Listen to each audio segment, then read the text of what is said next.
primeiro ler uma página do livro Agenda Cristã, depois aí a gente faz a oração.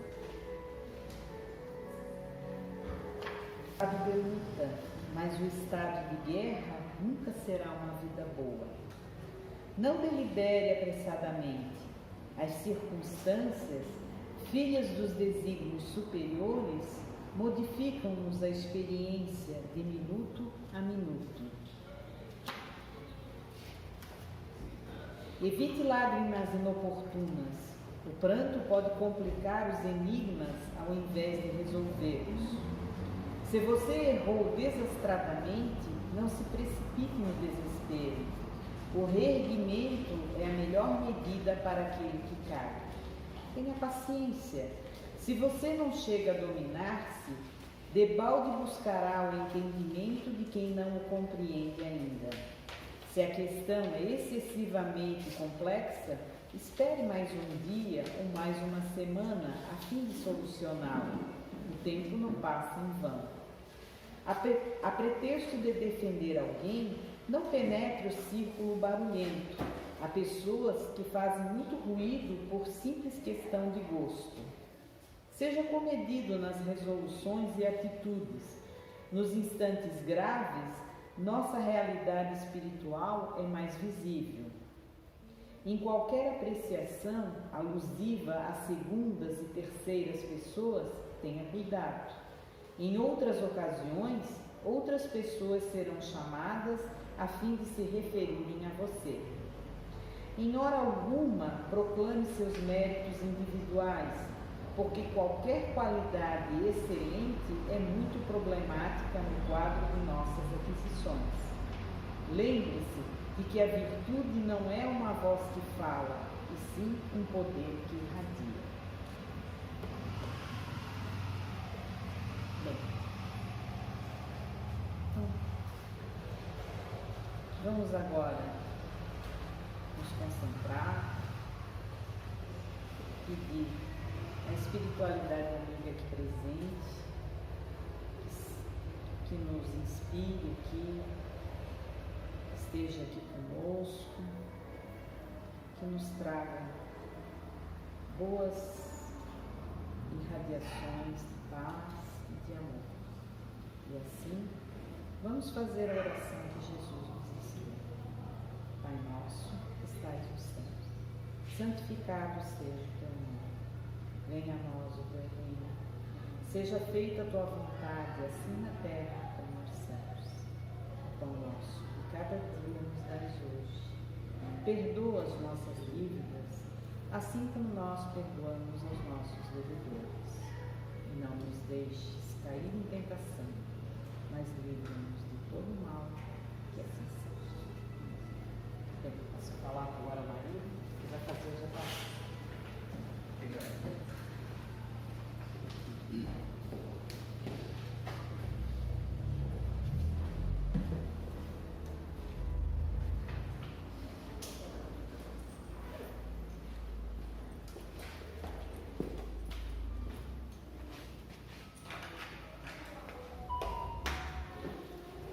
Boa noite a todos. Boa noite. Sejam bem-vindos. Nossos agradecimentos pela presença dos senhores aqui. Eu quero aproveitar para dizer que quando nós desejamos as boas-vindas e agradecemos por estarem conosco, não é apenas uma satisfação, não é um termo comum somente. É porque há um prazer. Nós somos gratos com as presenças dos senhores. Nós precisamos dessa energia, dessa troca. E tenho certeza que os senhores reforçam a nossa vontade de continuar nessa caminhada. Nós precisamos tanto dos senhores quanto a casa nos acorde com prazer. A propósito, eu tenho fazer só uma historinha antes de entrar no nosso tema, no nosso assunto. Um senhor escreveu em um jornal dizendo: eu frequento a casa espírita há 30 anos E durante esses 30 anos eu devo ter assistido aproximadamente 2.000 palestras. Exceto algumas, eu não lembro de quase nenhuma. Alguma coisa me lembro. Então eu cheguei à conclusão que eu estava perdendo meu tempo. E achando que também os palestrantes estariam perdendo o tempo deles. E ele publicou no jornal e essa matéria gerou uma repercussão. E foi outro senhor lá no jornal que escreveu a resposta. Nos mesmos termos, ele disse, eu estou casado há 30 anos. E durante esses 30 anos, a minha esposa deve ter feito aproximadamente umas 9.000 refeições para mim. Exceto algumas delas, eu não lembro das demais. Mas de uma coisa eu tenho certeza. Todas elas me alimentaram, me fortaleceram o meu organismo e me permitiram que eu conseguisse trabalhar, cumprir minhas obrigações. E mesmo assim, fortaleceram também os nossos filhos. Sem essas refeições, certamente nós talvez nem teríamos existido, já tivéssemos morrido. Então, da mesma forma, eu frequento a casa espírita para fortalecer meu espírito, minha alma. Se eu não tivesse frequentando a casa espírita, certamente eu já estaria enfraquecido espiritualmente. Aqui é o nosso alimento, é aqui que nós fortalecemos nossa alma.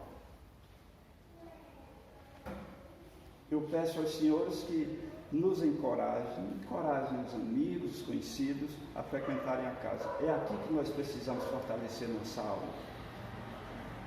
Assim como nós fortalecemos nosso organismo, e muitas vezes não damos conta, nós não precisamos estar marcando que essa refeição foi boa. Nós precisamos estar sempre frequentando. Então, nosso muito obrigado por terem vindo estar conosco. É assim que nós nos fortalecemos. O nosso tema de hoje é sobre depressão. Se falar sobre depressão, a depressão tomou uma proporção muito gigante no mundo.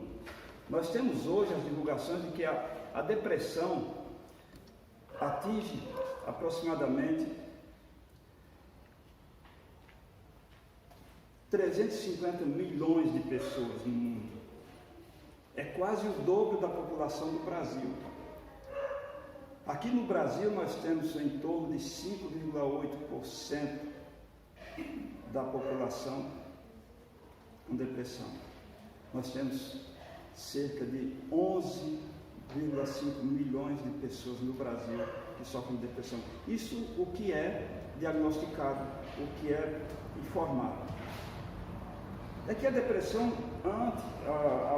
algumas décadas atrás, a depressão era mais natural, era mais comum nos idosos e pessoas adultas. E ela foi se influenciando no meio da juventude, foi se infiltrando no meio da juventude. Hoje nós temos os jovens também com depressão e até crianças deprimidas. E essas crianças, esses jovens, em grande número, cresceu proporcionalmente o número de deprimidos de forma generalizada. Então, a depressão, vamos conhecer um pouquinho das informações biológicas, como é feito, como é descrita dentro da medicina tradicional, e vamos ver como se explica dentro da visão espírita. Dentro da visão biológica, a depressão é assim como a palavra, na verdade, diz. Na nossa realidade, quando descemos uma ladeira, estamos descendo uma depressão, participando de uma depressão. No campo físico, no campo orgânico, não é diferente. Também é uma descida. Só que quem desce, quem faz essa descida, é o humor.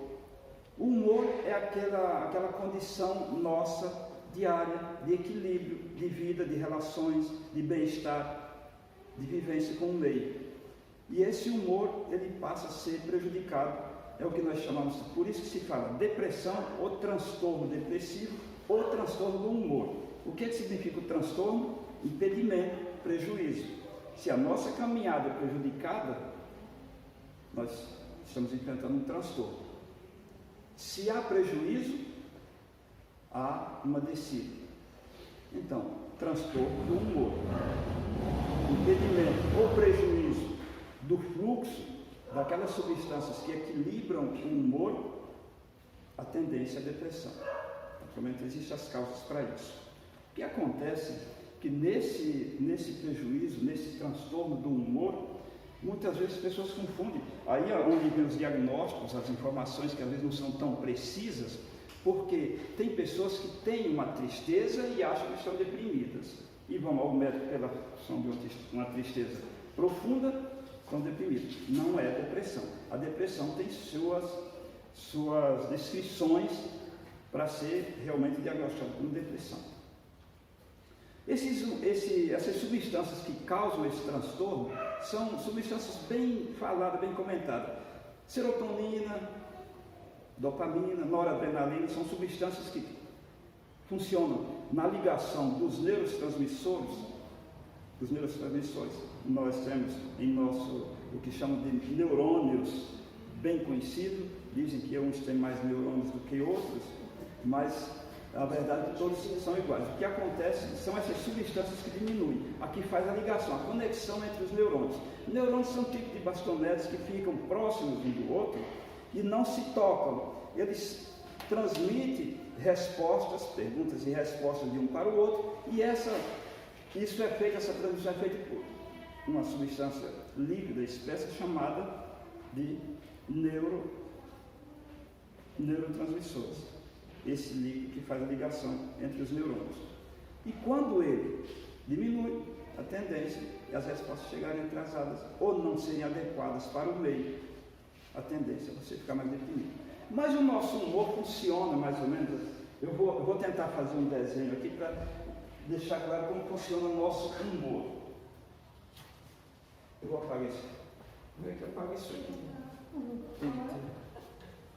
Eu preciso apagar até vocês entendam o funcionamento do nosso humor.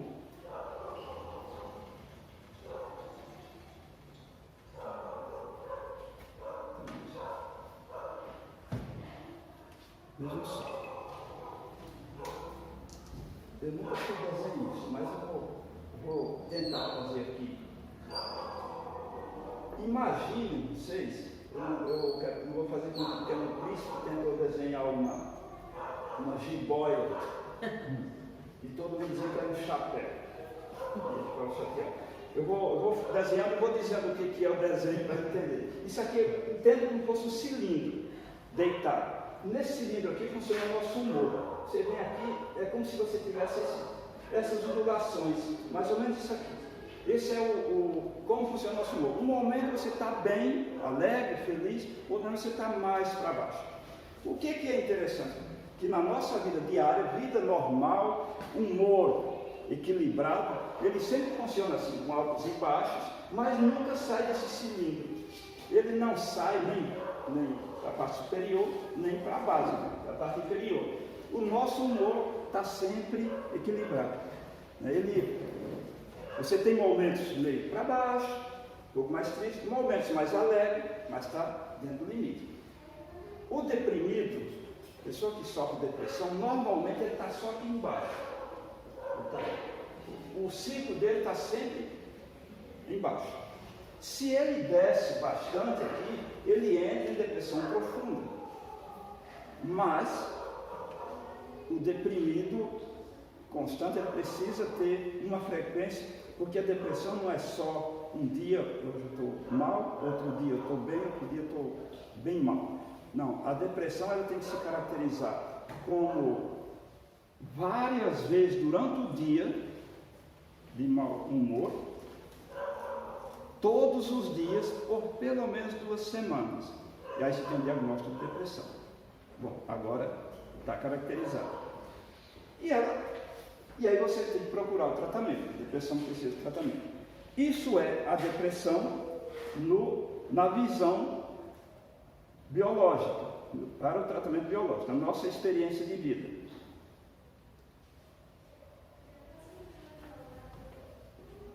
E nós chamamos de transtorno, esse transtorno do humor também de transtornos mentais. Por que transtornos mentais? Porque são substâncias no cérebro, na mente humana. Afeta todo o comportamento humano. E aí vem o nome transtornos mentais. E os transtornos mentais não é só a depressão. Nós temos uma série de transtornos mentais na nossa vida, que são os incômodos. Desde nossa infância que a gente está enfrentando os transtornos. Você tem transtorno mental na primeira infância, tem transtornos cognitivos, tem transtornos psicóticos, tem transtorno do sono, tem transtornos alimentares, e os transtornos de personalidades, transtorno de ansiedade e o tal chamado transtorno do humor. Transtorno do humor, que é a depressão, exatamente porque prejudicou o humor. E aí, as razões, porque às vezes as pessoas perguntam, mas transtorno do humor é transtorno mental também? É transtorno mental. Se entende que o transtorno mental seria apenas aquele em que o portador tem uma doença psiquiátrica, de despersonalização, sem controle pessoal. Não, o transtorno é mental. Todos esses transtornos que nós vivemos, mesmo de ansiedade, estão relacionados à mente humana, chamamos de transtornos mentais. A razão porque, às vezes, a gente se questiona. Os transtornos, além desses transtornos que nós vivenciamos, os transtornos do humor, eles se dividem também em dois segmentos. Você tem o transtorno depressivo maior, que é os diagnósticos feitos, geralmente, você vai ao psiquiatra ou o neurologista e ele te diagnostica como portador do transtorno depressivo maior, ou o transtorno bipolar. Dentro dessas definições você tem o transtorno depressivo, se você permanece sempre nessa linha, como eu falei antes, e o transtorno bipolar é aquele que é totalmente desajustado, é aquele que uma hora está lá em cima, outra hora está aqui embaixo. Por isso se chama bipolar. Você está nos dois polos.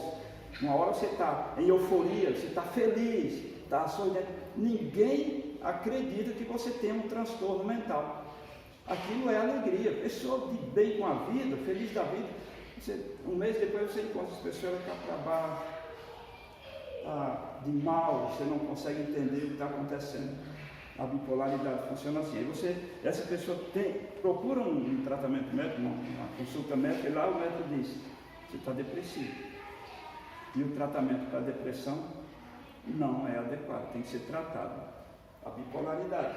Se você toma medicação para uma depressão e você depois vai subir lá no pico, lá em cima, daí os riscos são eminentes. Risco de explodir. Ou seja, se eu tenho momentos que eu estou lá no alto, sem medicação para isso, eu não estou tomando nenhum ansiolítico, não estou tomando nenhum antidepressivo, e eu tenho momentos que estou alegre. Imagina se eu tomar um antidepressivo, quando chegar nesse, para não ficar deprimido, quando eu chegar no momento do pico de euforia, eu não vou suportar. Isso, grande causa de suicídio está relacionado a isso. Alterações na medicação. É preciso que o profissional de saúde saiba o que está tratando. Se é um transtorno depressivo maior, ou se está tratando de uma bipolaridade. A bipolaridade precisa ter esses cuidados, ser um diagnóstico preciso. Bipolar é um tratamento arriscado. Mas então, sabendo-se disso, sempre que vocês procurarem um tratamento para algum conhecido, porque eu entendo que todos nós já tivemos a oportunidade de conviver com um vizinho, um parente, um amigo, um colega de trabalho que seja portador de um transtorno depressivo, de qualquer um dos tipos. E as depressões se dividem em vários tipos, todas informações de ordem biológica, de ordem medicina tradicional. O que é a depressão? A depressão, na visão médica, na visão biológica, diz assim: é um distúrbio psiquiátrico mais comum no ser humano. é uma doença causada por alterações neuroquímicas no cérebro, atingindo o organismo como um todo, afetando emoções, provocando reações físicas e mentais. Compromete a qualidade do sono, o apetite, principalmente a forma como a pessoa se relaciona consigo e com o mundo. Isso é a visão na medicina tradicional, a visão médica, a visão na ciência, para o tratamento sempre nosso, biológico, para o controle. Mas nós temos ali a Joana de Ângelo, em seu livro que foi psicografado por Divaldo Franco, ela descreve assim: depressão é uma insatisfação do ser em relação a si mesmo. Você vê que não está emparelhado, está no mesmo sentido. E que não foi solucionado, ou seja, uma insatisfação em relação a si mesmo, que não foi solucionada em tempos anteriores.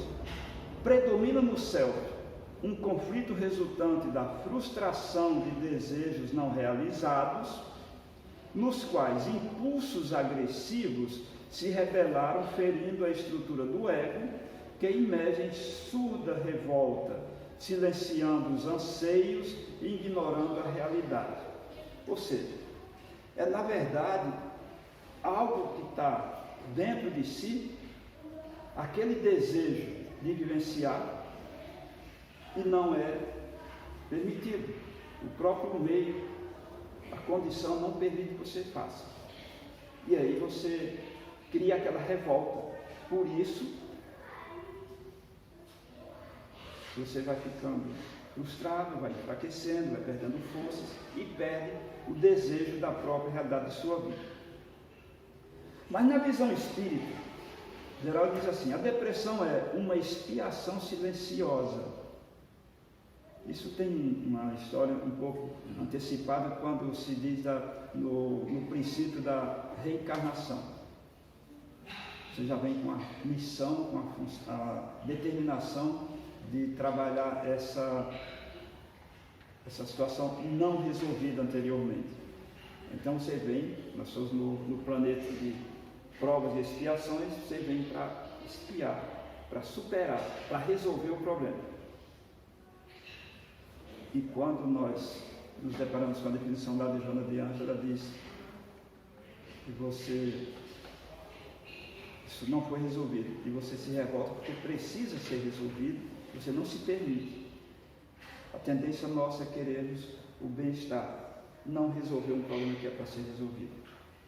Então, é uma expiação silenciosa, reflexo do egoísmo e do orgulho, do ser que atua com vistas à consideração das leis da reeducação das potencialidades. Ao vivê-la, não se esconde da própria consciência que convida incessantemente a reparar as faltas, bem como a vivenciar o amor. O objetivo seria esse: você vir, espiar o não resolvido, superar, para você se permitir vivenciar o amor. Você não se permite a expiação, você não se corrige, você reluta, não resolve a depressão e não vivencia o essencial, que é o amor. Nós temos lá no Evangelho segundo o Espiritismo algo mais esclarecedor.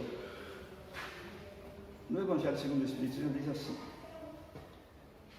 a depressão traz as causas da tristeza e da melancolia. Melancolia é uma palavra que é conhecida há longos tempos. Desde a Grécia Antiga já usavam esse termo de melancolia, porque foi esse nome dado na época pelo comportamento, pela postura em que a pessoa ficava melancólica. E essa condição era analisada como sendo, naquela época eles tinham a visão que era a punição que os deuses impunham aos seres humanos por algo errado que ele tivesse feito. E aí se sabe pela história que o tratamento era muito desastroso, era tanto tratamento que eles chamavam de sangrias. Tinha casos que tinha que furar a cabeça do ser humano para que perdesse sangue, porque eles achavam que era uma pressão muito grande sanguínea que existia e faziam esse tipo de tratamento, entre outros tratamentos agressivos. Então a depressão não era conhecida, não tinha estudo a respeito e era vista como melancolia, mas com essa visão, que era uma punição imposta pelos deuses para tratar algo que ele tivesse feito de errado. Então, o Espiritismo diz, traz as causas da tristeza e da melancolia. O Espiritismo fala assim, que traz as causas da tristeza e da melancolia. Segundo a visão espírita, sabeis porque uma tristeza indefinida às vezes se esposa de vossos corações e vos faz achar a vida tão amarga. Por que a minha vida é tão amarga? São lamentos que nós vamos ver ali nos sintomas, nas características da depressão, que a pessoa começa a ter. Por que eu? Por que eu tenho uma vida tão amarga, tão mal, tão sofrida? Né? Mas na verdade, ele continua, é o vosso espírito que aspira à felicidade e à liberdade, e que é ligado ao corpo, que lhe serve de prisão, consome-se em grandes esforços para libertar-se dele. Ou seja, a luta para que eu consiga fazer o que, no meu entendimento, me traria satisfação, mas eu estou preso a um corpo que o meio que eu estou vivendo não me permite fazer.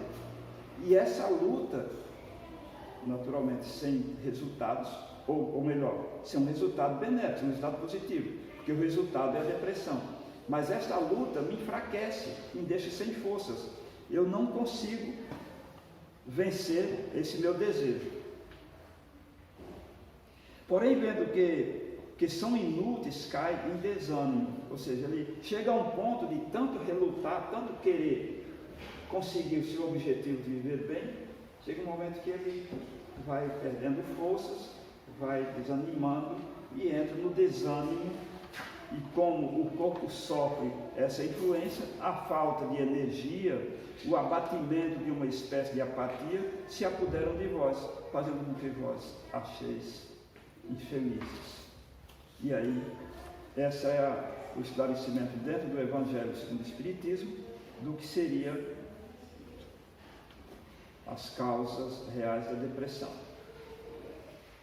A depressão tem algumas características que quem já conviveu, quem já teve a oportunidade de ver alguém ou conviver com alguém que sofre de depressão, tem algumas características. Não, naturalmente, cada organismo tem sua reação particular, mas tem como características principais, mais comuns, a tristeza de caráter prolongado. Essa tristeza é aquela que muitas vezes você quer se isolar, você quer ficar sozinho.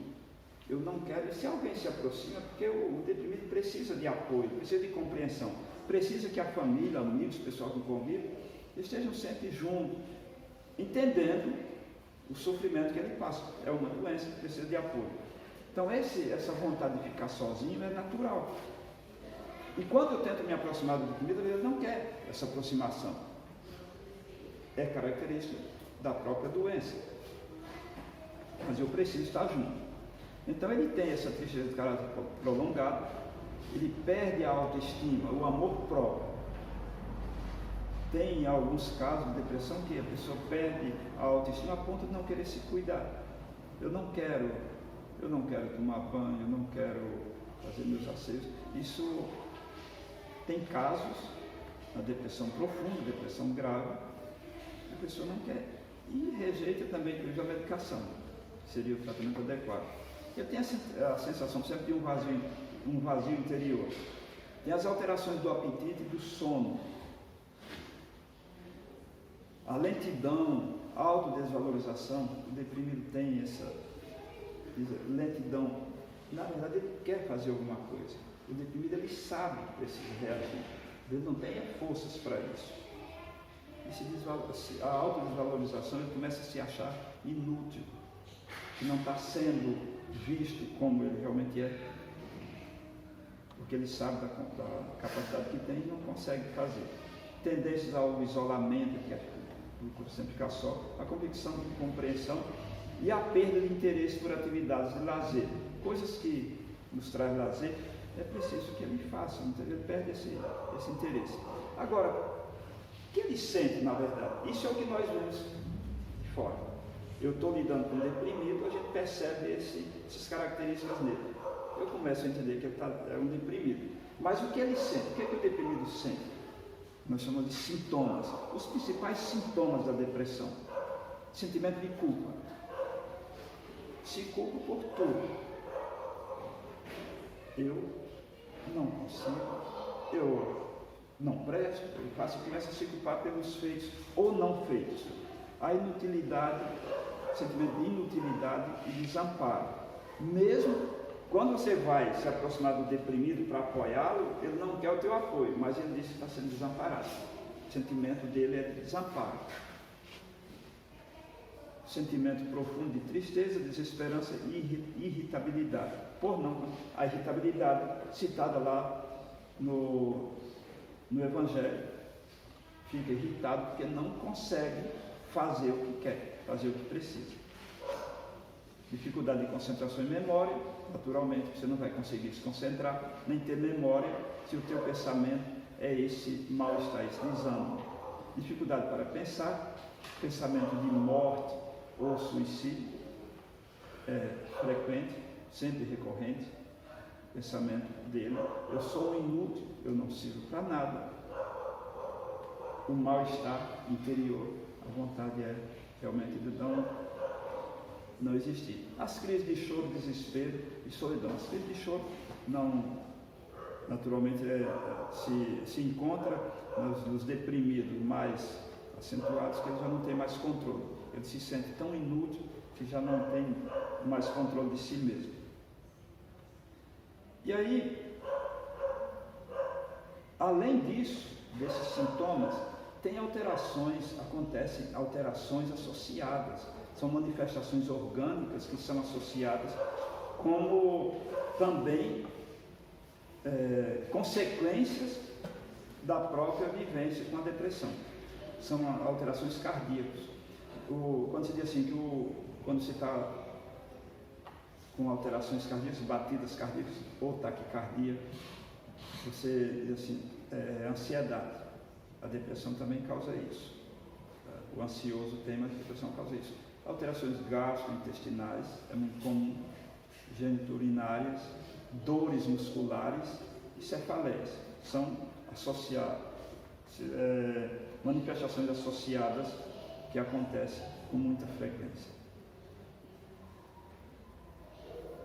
Eu percebo que o nosso tempo é muito curto, não sei se estou falando demais, o nosso tempo é muito curto, mas eu tirei só os pontos mais específicos, porque falar de depressão é muito longo, é um assunto muito extenso, tem muita coisa para gente falar. Só uma informação geral aqui. Existe uma variedade de tipos de depressão que é preciso que haja o entendimento disso.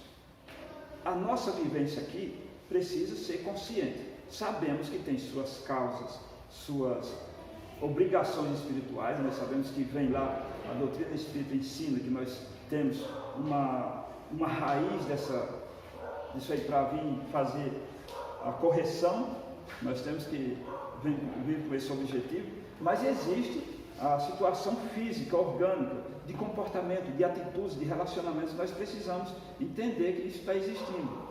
Então existe algum tipo de depressão, chama depressão reativa, que ela acontece, é mais simples, é mais fácil de ser tratada ou conviver com ela. É um tipo de depressão em que você vive em função da reação com o meio, coisas que você não admite, você não concorda, e você vive esse conflito entre o seu ponto de vista, o que você quer e o que o meio te oferece. Não quer dizer que não seja também com essa mesma raiz, com a mesma origem, que eu venho para pagar esse pedágio, eu preciso passar por isso. Existe a depressão chamada endógena ou psicótica. Esse tipo de depressão é mais grave, é aquela que muitas vezes você já nasce predisposto, você já traz a alteração neuroquímica na sua formação. Essa é mais grave. E uma certa vez em uma palestra eu escutei o palestrante falando sobre os transtornos mentais, e ele dizia assim, a cada tipo de doença mental você já nasce predisposto apagar esse momento. Quando você tem na sua formação, lá no primeiro ano de vida, você tem, se houver uma alteração mais grave, você desencadeia logo no primeiro ano de vida. Se você desencadeia aquela alteração lá no terceiro, quarto, quinto ano, ela vai se tornando um tipo de alteração mais leve, alteração que você vai vivenciar na sua vida adulta. E você tem até os 7 anos para ter definido que tipo de pedágio você vai pagar, ou que tipo de transtorno você vai vivenciar, os transtornos mentais. Tem a depressão pós-parto, que é muito idêntica à endógena, muitas mulheres passam por esse tipo de depressão pós-parto. Normalmente após o parto ela desencadeia a depressão. E é também de grande risco, porque a tendência da mãe é dizer que não consegue criar o filho, quer se desfazer dele. Um outro tipo muito pouco conhecido chama-se distimia ou ciclotimia, mas a distimia é um tipo de depressão, aquela que o portador desse tipo de depressão, ele convive com essa depressão a vida toda, ele está sempre, lá na linha inferior, próximo à linha inferior. Ele não sofre, ele não é prejudicado nas relações, mas ele vive assim, tudo é preto e branco, não tem nada de bom. Você pode chegar para ele, tu acabaste de ganhar um carro no sorteio. Isso tá bom, tá tudo bem. Ganhou na Mega Sena. Ele não tem alegria, não tem euforia por isso, ele não altera, não muda. Isso é uma depressão também e muito mais difícil de ser tratado, porque isso é formação já da infância também. E o transtorno bipolar, que é isso que eu ia falar, de altos e baixos. Tá? Então tem esses diferentes tipos de depressão. Se nós tivéssemos tempo, nós íamos falar cada tipo de depressão, como é que elas acontecem, como é que desencadeia e qual é o tipo de tratamento adequado para cada uma delas. Como o nosso tempo é limitado, eu vou apenas falar aqui do tratamento, só para nós fecharmos o nosso tempo. Estou vendo que a hora passa mais rápido do que esperado, né? Então, se a gente tivesse trabalhando, né, passava demorava, mas então nós temos quando se fala de tratamento sobre a depressão, nós temos os tipos de tratamentos obrigatórios, necessários. Nós não podemos abrir mão do tratamento médico. É preciso que o deprimido ou os familiares do deprimido tenham consciência e dizem, olha, isso aqui é matéria, eu preciso cuidar dessa matéria, eu preciso cuidar do meu corpo, isso aqui é a minha casa, é a casa do meu espírito, eu preciso ter consciência que essa matéria adoece. Da mesma forma como se eu fraturar um braço, eu preciso tratar, eu não vou esperar que a espiritualidade venha tratar meu braço se eu não fizer nada, eu preciso tratar da minha matéria. Então, assim é a depressão, é uma doença, é um problema de ordem mental que eu preciso de tratamento. Então, busca-se um psiquiatra, neurologista, psicoterapeuta, busquem um psicólogo para que faça um acompanhamento associado e tomar consciência do procedimento, do caminho a ser seguido. Assim disse o nosso grande Chico Xavier. Ele diz assim, olha, a depressão pede o remédio do trabalho. Ele fala pela espiritualidade, pede o remédio do trabalho. A pessoa triste necessita ser motivada para as pequeninas tarefas que consiga executar, mesmo que não consiga fazer tudo o que gostaria, mas faça o que for possível. Eu tenho acompanhado uma senhora que eu oriento a fazer alguma atividade, ela não quer fazer. Ela disse que vai fazer, mas não faz. No outro dia eu pergunto para ela, você fez? Não fez. Então você tem que fazer de novo. Tem que relutar para fazer. Diz que na depressão o médico pode ajudar muito. Isso aqui o Chico Xavier dizendo. Na depressão o médico pode ajudar muito. Mas se o deprimido não estiver disposto a se ajudar, quem sofre de depressão deve fugir da cama e do sofá. Não pode se entregar. E segundo o Espiritismo, para combater a depressão, ele diz, O primeiro ponto a se observar é o tratamento médico. Deixa eu falar. Com atendimento por psiquiatra e psicólogos habilitados. Neste ponto, há que vencer o preconceito, pois o cérebro também adoece, como qualquer órgão, e demanda ajuda especializada.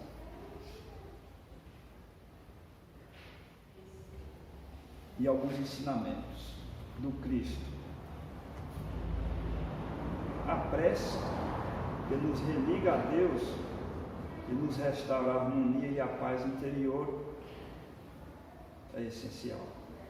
São caminhos a serem seguidos. As leituras evangélicas. A caridade como remédio da alma e caminho da redenção.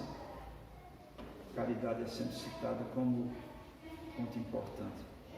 As palestras de conteúdos evangélicos doutrinários. E a fluidoterapia como passe e água fluidificada. São aconselhados também.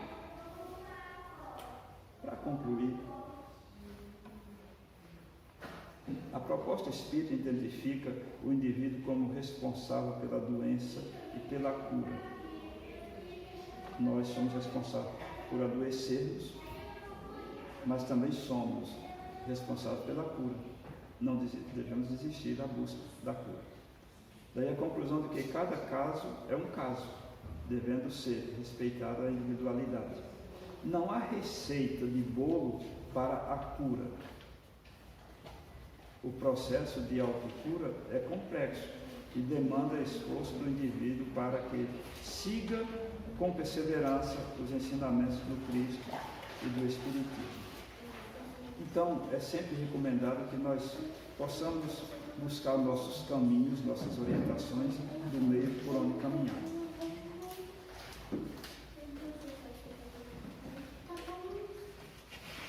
Eu vou concluir uma frase que eu acho interessante. Antes da frase, eu vou mais uma pequena historinha para concluir. Eu comecei com uma historinha e vou concluir com outra. O filho pergunta para o pai: ô pai, que tamanho é Deus? E o pai olha para o céu e passa um avião e diz: você está vendo aquele avião? Estou vendo. Ele é grande ou pequeno? Ah, é pequenininho, pai, bem pequenininho. Aí diz: tá bom. Entra no carro, leva ele no aeroporto e chega lá perto de um avião e diz: ô filho, aquele avião é grande ou pequeno? Ah, pai, aquele é gigante, aquele é grandão. Diz: assim é Deus. Quanto mais perto dele, maior ele será. Se você se distancia, ele fica pequenininho. Então, devemos buscar sempre a proximidade de Deus. A minha conclusão: busque sempre a proximidade com Deus. Quem não obedece às leis de Deus, acaba por se tornar escravo da lei dos homens. Busquemos sempre Deus, sempre a nossa paz, busquemos nosso crescimento, busquemos crescer, aumentar nossa fé e estarmos juntos nessa caminhada. Obrigado a todos pela atenção, pelo carinho. Deus abençoe vocês. Obrigado a você.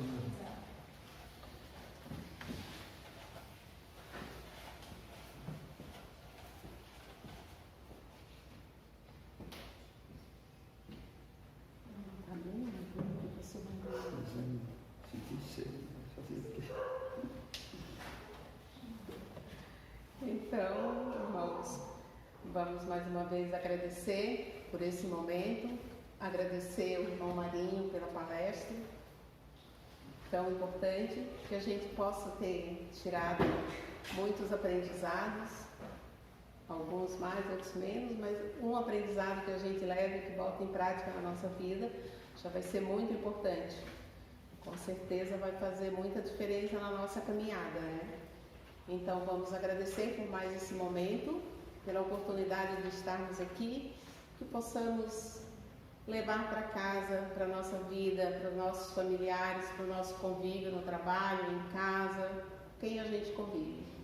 Essa energia de amor, essa paz da espiritualidade amiga, né, que está aqui conosco, que foi preparada por nós todos nessa noite. Com certeza todos receberam, que a gente possa compartilhar esse momento com as pessoas que não conseguem estar aqui, né? Então, obrigada a todos. Esperamos na próxima semana estarmos juntos mais uma vez. Uma boa semana.